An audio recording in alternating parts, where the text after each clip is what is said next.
पहला उद्देश्य ये है ಮೊದಲನೇ ಉದ್ದೇಶ ಇದಂದ್ರೆ कि जब अंग्रेज भारत में आए थे ಬ್ರಿಟಿಷರು ಭಾರತದಲ್ಲಿ तो अंग्रेजों ने हिंदू और मुसलमान दो टुकड़ों में लोगों को, भारतीय लोगों को बांटा था। ಬ್ರಿಟಿಷರು ಹಿಂದೂ ಮತ್ತು ಮುಸ್ಲಿಂ ಎಂಬ ಎರಡು ವಿಭಾಗದಲ್ಲಿ ಭಾರತವನ್ನು ಹಂಚಿದರು. मगर ब्राह्मण अंग्रेज आने के 2500-3000 साल पहले यूरेशिया से भारत आए। ಆದರೆ ಬ್ರಾಹ್ಮಣರು ಸುಮಾರು 2-2.5 ಸಾವಿರ ವರ್ಷಗಳ ಹಿಂದೆ ಯುರೋಷಿಯಾದಿಂದ ಭಾರತಕ್ಕೆ ಬಂದಿದ್ದರು. ವಿದೇಶಿಯರು उन्होंने भारतीय लोगों को 6000 जाति के टुकड़ों में बांटा। ಇಲ್ಲಿನ ಭಾರತೀಯರಿಗೆ 6,000 ಜಾತಿಗಳಲ್ಲಿ ವಿಂಗಡಣೆ ಮಾಡಿದ್ದಾರೆ. 1700 जातियां शेड्यूल कास्ट की है। 17,700 ಜಾತಿಗಳು ಶೆಡ್ಯೂಲ್ ಕಾಸ್ಟ್ ಪರಿಶಿಷ್ಟ ಜಾತಿಗಳು. आदिवासियों के 803 टुकड़े किए। ಆದಿವಾಸಿಗಳು 850 पिछड़े वर्ग के 3743 जातियां बनाई। ओबीसी बड़ा हिंदू ಓಬಿಸಿಗಳು 7,000 743 3,740. ये टुकड़ों की संख्या 6000 से ज्यादा है। ಇದೆಲ್ಲ ಜಾತಿಗಳೆಲ್ಲ ಹೊಡೆದೊಡೆದು 6,000 ಜಾತಿಗಳಿಂದ ಹೆಚ್ಚಾಗಿದೆ.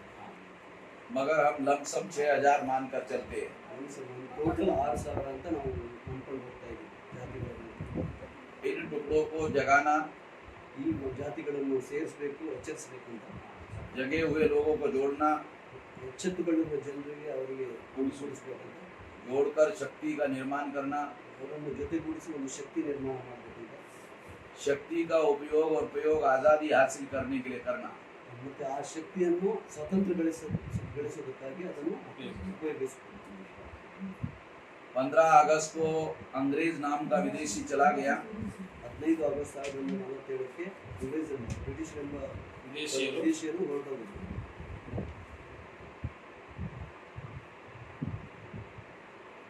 अंग्रेज नाम का विदेशी चला गया, ब्राह्मण नाम का विदेशी भारत का हुक्मरान हो गया। ಅಂಗ್ರೇಜ್ ಎಂಬ ವಿದೇಶಿ ಹೋದ್ರು. ಅದೇ ಆವಾಗಲೇ ಬ್ರಾಹ್ಮಣರು ಎಂಬ ವಿದೇಶಿಯರು ಈ ದೇಶದ ಚುಕ್ಕಾಣಿ ಹಿಡಿದ್ರು.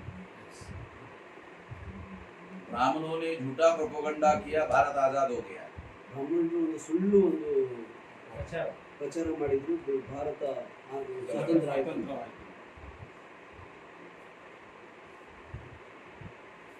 ताकि ब्राह्मणों के गुलामों के अंदर भ्रम पैदा किया जा सके। ಯಾಕೆಂದ್ರೆ ಬ್ರಾಹ್ಮಣರ ಗುಲಾಮರ ಮಧ್ಯದಲ್ಲಿ ಒಂದು ಭ್ರಮೆ ಹುಟ್ಟಿಸಬೇಕಂತ. ये पहला हमारा ऑब्जेक्टिव है। ಪ್ರಥಮ उद्देश्य। दूसरा ऑब्जेक्टिव, ಎರಡನೆಯದು सुप्रीम कोर्ट ने ईवीएम मशीन के विरोध में फैसला दिया।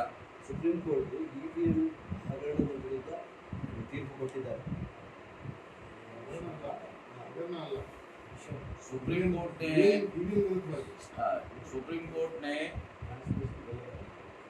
अपने जजमेंट में कहा ಸುಪ್ರೀಂ ಕೋರ್ಟ್ ತಮ್ಮ ಜಡ್ಜ್ಮೆಂಟ್ ಹೇಳಿತು, कि केवल ईवीएम के द्वारा फ्री, फेयर एंड ट्रांसपेरेंट चुनाव नहीं करवाया जा सकता। ಇವಿಎಂ ಮುಖಾಂತರ ಫ್ರೀ ಆಗಿ ಪಾರದರ್ಶಕವಾಗಿ ಚುನಾವಣೆ ಮಾಡಲು ಸಾಧ್ಯವಿಲ್ಲ. फ्री यानी स्वतंत्र चुनाव नहीं करवाया जा सकता। ಫ್ರೀ ಅಂದ್ರೆ ಸ್ವತಂತ್ರವಾಗಿ ಚುನಾವಣೆ ಮಾಡಲು ಸಾಧ್ಯ. फेयर एंड निष्पक्ष चुनाव नहीं करवाया जा सकता। ನಿಷ್ಪಕ್ಷವಾಗಿ ಚುನಾವಣೆ ಮಾಡಲು ಸಾಧ್ಯವಿಲ್ಲ. पारदर्शी यानी ट्रांसपेरेंट यानी पारदर्शी चुनाव नहीं करवाया जा सकता। ಪಾರದರ್ಶಕವಾಗಿ ये जजमेंट सुप्रीम कोर्ट ने 8 अक्टूबर 2013 को दिया। मीडिया ने इसकी खबर नहीं छापी। 8 ಅಕ್ಟೋಬರ್ 2013ಕ್ಕೆ ಈ ಜಡ್ಜ್ಮೆಂಟ್ ಕೊಟ್ಟಿದ್ರೆ ಆದರೆ ಮೀಡಿಯಾ ಇದ್ರ ಬಗ್ಗೆ ಯಾವುದೇ ಪ್ರಚಾರ ಮಾಡಿಲ್ಲ. इस खबर को नेशनल मीडिया ने अभी तक नहीं छापा। ಈ ಸುದ್ದಿಯನ್ನು ಈ ತನಕ ನ್ಯಾಷನಲ್ ಮೀಡಿಯಾ ಪ್ರಸಾರ ಮಾಡಿಲ್ಲ. जो ईवीएम का षड्यंत्र है, ಇವಿಎಂನ ಏನು ಷಡ್ಯಂತ್ರ ಇದೆ, उस षड्यंत्र में नेशनल मीडिया शामिल है। ಈ ಷಡ್ಯಂತ್ರದಲ್ಲಿ ನ್ಯಾಷನಲ್ ಮೀಡಿಯಾ ಸಹ ಭಾಗಿದಾರರಾಗಿದೆ. इसलिए मैं कहता हूँ national media anti national media है। ಇದರಿಂದ ನಾನು ಹೇಳ್ತಾ ಇದ್ದೇನೆ, ನ್ಯಾಷನಲ್ ಮೀಡಿಯಾ ಏನಿದೆ ಅದು ದೇಶ ವಿರೋಧಿ ಆಂಟಿ ಮೀಡಿಯಾ ಕೆಲಸ ಮಾಡ್ತಾ ಇದೆ. प्रजावाणी तो कन्नड़ा मीडिया है, नेशनल मीडिया नहीं है। ಪ್ರಜಾವಾಣಿ ಎಂಬುದು ಕನ್ನಡ ಮೀಡಿಯಾ, ನ್ಯಾಷನಲ್ ಮೀಡಿಯಾ ಅಲ್ಲ. डेली भी जाएगा। ಇಂಟರ್ನ್ಯಾಷನಲ್ ಅಲ್ಲ ಪ್ರಜಾವಾಣಿ ಅಂತ ಹೇಳೋದು. चलो ठीक। तो हमारा कहना ही ये है कि ये जो ईवीएम का जजमेंट, विरोधी जजमेंट है, ये मीडिया ने लोगों से छुपाया, ಸುಪ್ರೀಂ ಕೋರ್ಟ್ ಏನು ಜಡ್ಜ್ಮೆಂಟ್ ಇದೆ ಹೀಗೆ मीडिया ने छुपाया। ಮೀಡಿಯಾ ಅದನ್ನು ಮರೆ ಮರೆಮಾಚಿದೆ. ಮಾಡ್ತಾರೆ. अगर कल्याण का काम करना है, जन कल्याण का काम करना है तो लोग खुलकर करते हैं। लोग जन कल्याण ಕೆಲಸ ಮಾಡಬೇಕಂತ ಜನರು ಓಪನ್ ಆಗಿ ಕೆಲಸ अगर लोगों को भला करने का काम करना है तो फोटो छाप कर करते हैं। ಒಳ್ಳೆಯ ಕೆಲಸ ಜನ ಕಲ್ಯಾಣಕ್ಕಾಗಿ ಕೆಲಸ ಮಾಡಬೇಕಂದ್ರೆ ಫೋಟೋವನ್ನು ನಾವು ಪ್ರಸಾರ ಮಾಡುವ ಮುಖಾಂತರ ಮಾಡ್ತೀವಿ. मगर क्राइम करना है तो छुप कर करते हैं। ಆದರೆ ಕ್ರೈಮ್ ಮಾಡಿದ್ರೆ ಎಲ್ಲರನ್ನೂ ಮುಚ್ಚಿ ಮಾಡ್ತಾರೆ, ಕದ್ದು ಮುಚ್ಚಿ ಮಾಡ್ತಾರೆ. नेशनल मीडिया ने सुप्रीम कोर्ट के जजमेंट की खबर को छुपाया। इसके पीछे क्राइम करने का मकसद था। ನ್ಯಾಷನಲ್ ಮೀಡಿಯಾ ಸುಪ್ರೀಂ ಕೋರ್ಟ್ನ ಜಡ್ಜ್ಮೆಂಟ್ ಅನ್ನು ಮರೆಮಾಚಿತು. ಯಾಕೆಂದ್ರೆ ಇದ್ರ ಹಿಂದೆ ಕ್ರೈಮ್ ಮಾಡುವ ಉದ್ದೇಶ ಇದೆ. नेशनल मीडिया छुपाना चाहता है ನ್ಯಾಷನಲ್ ಮೀಡಿಯಾ ಮರೆಮಾಚಬೇಕಂತ ಪ್ರಯತ್ನ ಪಡ್ತಾ ಇದ್ದೀವಿ. और हम लोग हाईलाइट करना चाहते हैं। ನಾವು ಅದನ್ನ ಹೈಲೈಟ್ ಮಾಡಿ ಪ್ರಚಾರ ಮಾಡ್ತಾ ಇದ್ದೀವಿ. हाईलाइट का मतलब है हम लोग उजागर करना चाहते हैं। ಹೈಲೈಟ್ ನಾವು ಅರ್ಥ ಏನಂದ್ರೆ ನಾವು ಜನರಿಗೆ ಎಚ್ಚರಿಕೆ ಮಾಡ್ತಾ ಇದ್ದೀವಿ. ये दूसरा मकसद है। ಇದು ಎರಡನೇ ನಮ್ಮ ಉದ್ದೇಶ. भाई इतना ही कहना है। ನಮ್ಮ ಉದ್ದೇಶ ಎರಡು ಉದ್ದೇಶ. दो उद्देश्य। ये क्वेश्चन ये पूछिए. परिवर्तन नहीं आता है। अब 11 दिसंबर को ये ईवीएम भंडाफोड़ परिवर्तन यात्रा हैदराबाद पहुंची। 11 ಡಿಸೆಂಬರ್ ಹೈದರಾಬಾದ್ಗೆ ತಲುಪಿದ್ದೀವಿ ಪರಿವರ್ತನೆ ಯಾತ್ರೆ. 12 दिसंबर को राष्ट्रपति ने सिटीजनशिप अमेंडमेंट एक्ट को मान्यता दी, 12 ಡಿಸೆಂಬರ್ गैजेट पब्लिश की। ರಾಷ್ಟ್ರಪತಿಯವರು ಅದಕ್ಕೆ ಸಿಎಎಗೆ ಮಾನ್ಯತೆ ಕೊಟ್ಟರು. NRC ಅಂತ. इसलिए सिटीजनशिप अमेंडमेंट एक्ट को हमने प्रचार का मुद्दा बनाया। ಆದ ಕಾರಣ ಈ ಸಿಟಿಜನ್ಸ್ ಅಮೆಂಡ್ಮೆಂಟ್ ಆಕ್ಟ್ ಏನಿದೆ ಅದಕ್ಕೆ ನಾವು ಪ್ರಚಾರದ ವ್ಯವಸ್ಥೆ ಮಾಡಿದ್ವಿ. उसके साथ एनआरसी एनपीआर को भी बनाया। ಅದರ ಜೊತೆಗೆ NRC ಮತ್ತು NPR ಅನ್ನು ಜೋಡಿಸಿ ಪ್ರಚಾರಕ್ಕಾಗಿ. अपनी नागरिकता या भारतीयता सिद्ध करने के लिए लोगों के पास कागज के सबूत नहीं है। ನಮ್ಮ ನಾಗರಿಕತೆಯನ್ನು ಸಿದ್ಧಪಡಿಸಲಿಕ್ಕೆ ಭಾರತೀಯ ಜನರ ಹತ್ರ ಪೇಪರ್ಗಳು ಇರಲಿಕ್ಕೆ ಸಾಧ್ಯ ಇಲ್ಲ. सबूत नहीं है। उसकी वजह ब्राह्मणों ने हजारों सालों से इनको पढ़ने लिखने के अधिकार से वंचित किया था। ಇದಕ್ಕೆ ಕಾರಣ ಬ್ರಾಹ್ಮಣರು ಸುಮಾರು ಸಾವಿರಾರು ವರ್ಷಗಳಿಂದ ಶಿಕ್ಷಣದಿಂದ ವಂಚಿತರಾಗಿ ಮಾಡಿದ್ದಾರೆ.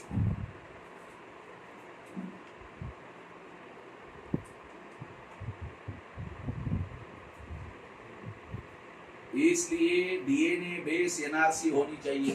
ಆದ್ದರಿಂದ ನಾವು ಹೇಳ್ತಾ ಇದ್ದೀವಿ DNA ಬೇಸ್ಡ್ NRC ಆಗಬೇಕು.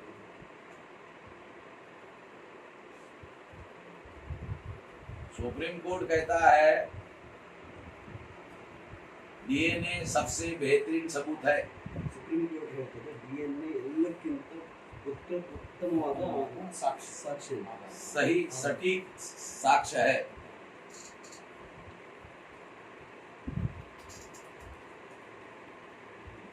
उसको सुप्रीम कोर्ट की भी मान्यता है। ಅದಕ್ಕೆ ಸುಪ್ರೀಂ ಕೋರ್ಟ್ ಮಾನ್ಯತೆ ಸಿಕ್ಕಿದೆ.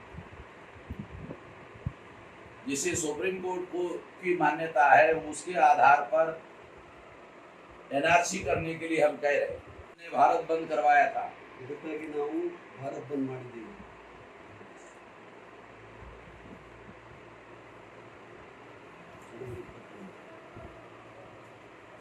जो एनपीआर है, एनपीआर में जो डाटा कलेक्ट किया जा रहा है NPRಗಾಗಿ ದಾಖಲೆಗಳನ್ನು ಯಾವುದನ್ನು ಕಲೆಕ್ಟ್ ಮಾಡಲಾಗ್ತದೆ. उसके बाद एनआरसी लागू होगी। ನಂತರ NRC ಜಾರಿ ಆಗುತ್ತೆ. 1 अप्रैल से एनपीआर शुरू हो रहा है। ಏಪ್ರಿಲ್ 1ರಿಂದ NPR ಸ್ಟಾರ್ಟ್ ಆಗಿದೆ.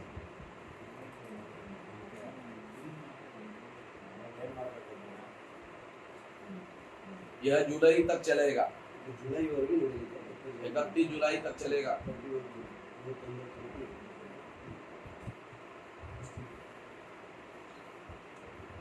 उसके बाद एनआरसी लागू होगी।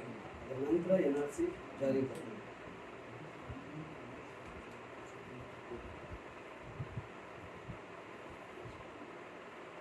एससी, एसटी, नॉमिनेटी, एमबीसी, ओबीसी में जो किसान है उनको कागज मिल सकते हैं, मगर जो खेती पर काम करने वाले मजदूर है उनके पास कोई कागज नहीं है। फॉर एग्जाम्पल अगर लिंगायत है, अगर उसके पास खेती है तो उसके पास कागज मिल सकता है, मगर जो लिंगायत मजदूरी करता है उसके पास कागज नहीं है। ಯಾರು ವ್ಯವಸಾಯ ಮಾಡ್ತಾರೆ, ಕೂಲಿ ಮಾಡ್ತಾರೆ, ಅವರ ಬಳಿ ಪೇಪರ್ ಇಲ್ಲ ಅಂತ ಹೇಳ್ತಾರೆ. ದಾಖಲೆ ಇಲ್ಲ. ವ್ಯವಸಾಯ ಮಾಡೋ ಹತ್ರ ದಾಖಲೆ ಇರುತ್ತೆ, ಆದ್ರೆ ಇದು ಕೂಲಿ ಕೆಲಸ ಅವ್ರ ಹತ್ರ ಇರೋದಿಲ್ಲ। व्यवसाय के बारे में ऐसा है, अगर मान लो आप खेती 10-20 साल पहले व्यवसाय कर रहे हैं, 10-20 साल पहले का एविडेंस नहीं माना। ಅದೇ ಹಣ ಉಳ್ಳವರು आपको प्रूव करना होगा आपका दादा यही पैदा हुआ। ನಮಗೆ ಪ್ರೂವ್ ಮಾಡಬೇಕಾಗ್ತದೆ ನಮ್ಮ ಮುತ್ತಾತ ಇಲ್ಲೇ ಹುಟ್ಟಿದ್ದು, उसके कागज दिखाने होंगे। ಅದರ ಕಾಗದ ದಾಖಲೆ ತೋರಿಸಬೇಕಾಗ್ತದೆ। दूसरा जो जन्म प्रमाण पत्र का कानून है वो 1969 में बनाया गया, ಜನ್ಮ ಪ್ರಮಾಣ ಪತ್ರ 1990ರಲ್ಲಿ ಮಾಡಲಾಯಿತು और 85 में लागू किया गया। ಇಲ್ಲ 1985 ಅಲ್ಲಿ ಅದನ್ನ ಜಾರಿಗೆ ತರಲಾಯಿತು। इम्प्लीमेंटेशन ಹೌದು 69 ನಲ್ಲಿ ಅದನ್ನು ಜಾರಿ ಮಾಡಿದ್ದು 1985 85 के पहले का कानून, 85 के पहले का कागज कैसे मांग सकते हैं? ಅದರಿಂದ 85ಕ್ಕಿಂತ ಮುಂಚಿನ ಕಾಗದ ಹೇಗೆ ಕೇಳಲು ಸಾಧ್ಯ ಅಂತ जब तुम्हारा कानून ही 85 को लागू हुआ, ನಿಮ್ಮ ಕಾನೂನು ಬಂದಿದ್ದು 1985 ಅದಕ್ಕಿಂತ ಮುಂಚಿನ ದಾಖಲೆ ಕೇಳ್ತಾ ಇದ್ದಾರೆ। तो कानूनन 85 के पहले का कागज मानना गैर कानूनी है। ಕಾನೂನಿನ ಪ್ರಕಾರ 1985ಕ್ಕಿಂತ ಮುಂಚಿನ ಪೇಪರ್ ಕೇಳಿದ್ದು ದಾಖಲೆ ತೆಗೆದು ಕಾನೂನಿನ ಪ್ರಕಾರ ಒಂದು ಸರಿಯಾಗಿ जो बात हमें समझ में आती है वो बात इस देश का जो शासन करने वाला ब्राह्मण है उसको समझ में नहीं आती, उसको भी समझ में आती है। ನಾವೇನು ನಾವು ತಿಳ್ಕೊಳ್ತಾ ಇದ್ದೀವಿ, ಈ ದೇಶದ ಅಧಿಕಾರವನ್ನು ಆಡಳಿತ ಮಾಡೋದು ಅವರಿಗೂ ಅರ್ಥ ಆಗ್ತಾ ಇದೆ। फिर ब्राह्मण ऐसा क्यों कर रहा है? यह है असली सवाल। फिर ब्राह्मण ऐसा क्यों कर रहा है? ಆದರೂ ಬ್ರಾಹ್ಮಣರು ಯಾಕೆ ಈ ರೀತಿ ಮಾಡ್ತಾ ಇದ್ದಾರೆ? जिन SC, ST, OBC के लोगों को ब्राह्मणों ने धर्म के नाम पर गुमराह किया, ಎಸ್ಸಿ ಎಸ್ ಟಿ OBCಗಳಿಗೆ ಧರ್ಮದ ಆಧಾರದ ಮೇಲೆ ಹೇಗೆ ಭ್ರಮೆಯಲ್ಲಿಟ್ಟಿದ್ದಾರೆ,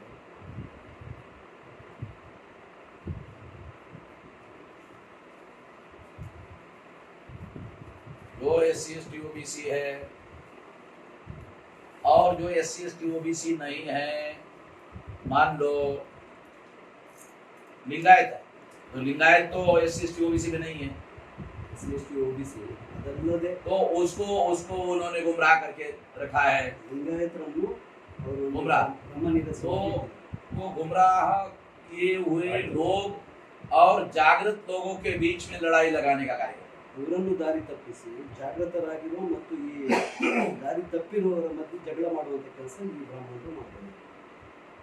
धर्म के आधार पर जागृत और धर्म के आधार पर जो अजागृत लोग हैं, जो इग्नोरेंट लोग हैं, उनके बीच में लड़ाई लगाने का मामला है।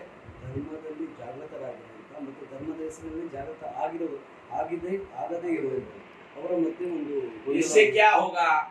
14 अगस्त 47 को धर्म के आधार पर पाकिस्तान बना, ब्राह्मण दोबारा एक बार देश का विभाजन करवाना चाहते हैं। ಇದರಿಂದ ಏನಾಗಲಿಕ್ಕಿದೆ, 14 ಆಗಸ್ಟ್ನಲ್ಲಿ ಏನು ದೇಶದ ವಿಭಜನೆ ಆಯಿತು, ಮತ್ತೊಂದ್ಸಲ ವಿಭಜನೆ ಮಾಡಿ ಮತ್ತೆ ಬ್ರಾಹ್ಮಣರು ಈ ದೇಶದ ಚುಕ್ಕಾಣಿ ಹಿಡಿಯುತ್ತೆ ಇದೊಂದು ಕುತಂತ್ರ। क्यों विभाजन करवाना चाहते हैं? ಯಾಕೆ ವಿಭಜನೆ ಮತ್ತೊಂದ್ಸಲ ಮಾಡಲಿಕ್ಕೆ ಇವರು? क्योंकि ब्राह्मणों के पास वो भारतीय होने का प्रमाण पत्र नहीं है। ಯಾಕೆಂದ್ರೆ ಬ್ರಾಹ್ಮಣರ ಬಳಿ ತಾವು ये ಭಾರತೀಯರು असली ಎಂಬುದನ್ನು ಸ್ಥಾಪಿಸಿಕೊಳ್ಳಲು ब्राह्मण ऐसा क्यों करना चाहते हैं? क्योंकि ब्राह्मण के पास भारतीय होने का प्रमाण पत्र नहीं है, DNA उनका भारतीय नहीं है। ಯಾಕೆಂದ್ರೆ ಅವರ DNA ಭಾರತದ್ದು ಅಲ್ಲ। तो आने वाले समय में बहुत भारी जंग होगी। ಇದರಿಂದ ಬರುವಂತ ದಿನಗಳಲ್ಲಿ ಬಹುದೊಡ್ಡ ಒಂದು ಸಮರ ಯುದ್ಧ ಆಗಲಿಕ್ಕಿದೆ। ये जंग ब्राह्मणों ने भारतीय लोगों पर थोप दिया है। ಈ ಯುದ್ಧವನ್ನು ಬ್ರಾಹ್ಮಣರು ಭಾರತದ ಮೂಲ ನಿವಾಸಿಗಳ ಮೇಲೆ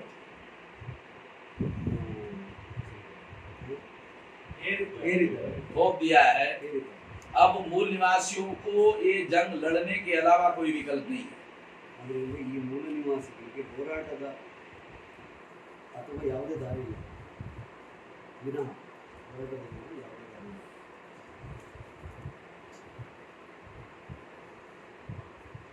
वो जो भारत के मूल निवासी है ಭಾರತದ ಮೂಲ ನಿವಾಸಿಗಳು ಯಾರಿದ್ದಾರೆ उनके बीच में और जो भारतीय के मूल निवासी नहीं है ಅವರ ಮಧ್ಯೆ ಮತ್ತು ಭಾರತದ ಮೂಲ ನಿವಾಸಿಗಳು ಅಲ್ಲದವರ ಮಧ್ಯೆ उनके बीच में ये जंग होनी है।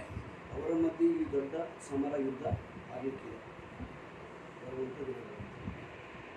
मूल निवासियों को मजलूम बना के रखा गया है। ಮೂಲ ನಿವಾಸಿಗಳಿಗೆ ಇಲ್ಲಿನ ಶೋಷಿತರನ್ನಾಗಿ ಮಾಡಲಾಗಿದೆ.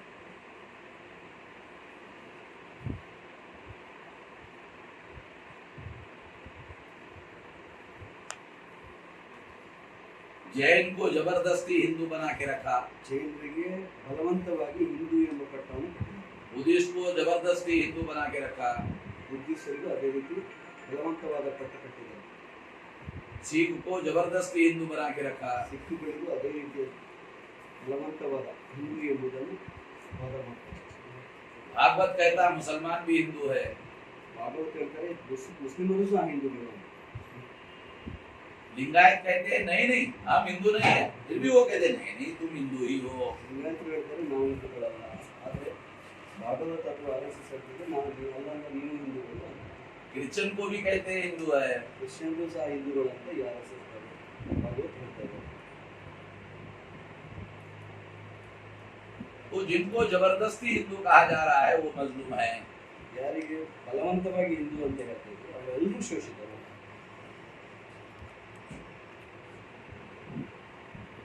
तो सभी लोगों को आपस में इकट्ठा होना चाहिए।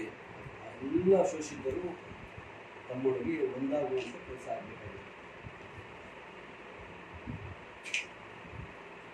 और ये सब लोग इकट्ठा होते हैं ಎಲ್ಲರೂ ಒಂದೊಮ್ಮೆ ಒಂದೇ ವೇದಿಕೆ ಒಟ್ಟಾದ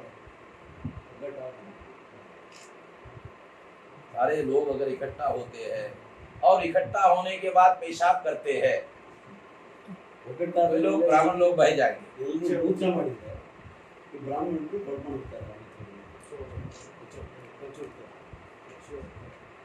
हम उनको बहाना नहीं चाहते हैं। ನಾವು ಅವರಿಗೆ ಕಚ್ಚೋಗ್ಲಿಕ್ಕೆ ಬಿಡಲ್ಲ.